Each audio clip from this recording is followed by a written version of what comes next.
nanjye mbashimira mwebwe mwese mudahwema kudukurikira umunsi ku munsi. Uyu munsi tariki 8 Ukuboza turazirikana Bikira Mariya utarasamanywe icyaha.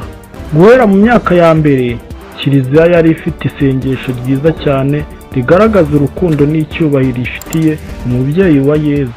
Ukwemera uwo mubyeyi byemejwe n'inama nkuru yabereye Efezi mu mwaka wa 431 ivuguruza abahakanaga ububyeyi bwa Bikira Mariya abyara jambo wigize umuntu.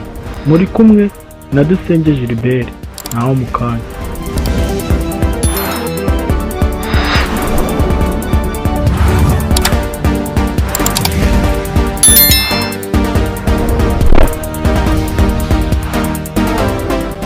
Guhera mu myaka ya mbere Kiliziya yari ifite isengesho ryiza cyane rigaragaza urukundo n'icyubahiro ifitiye umubyeyi wa Yezu. Ukwemera uwo mubyeyi byemejwe n'inama nkuru yabereye Efezi mu mwaka wa 431 ivuguruza abahakanaga ububyeyi bwa Bikira Mariya abyara jambo wigize umuntu.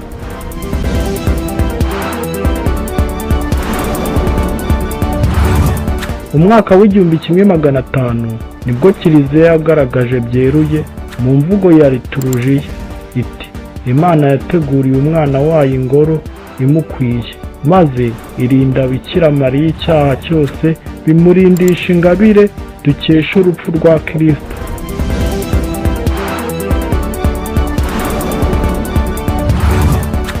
Iyo mvugo ya Kiliziya yakiranywe ibyishimo, impundu zivuga henshi ku isi.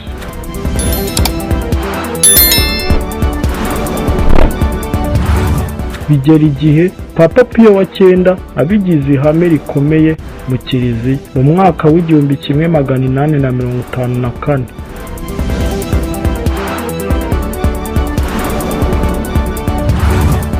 Ntibyatinze n'ijuru ubwaryo ryerekana vuba uburyo iryo hame rinyuze Imana.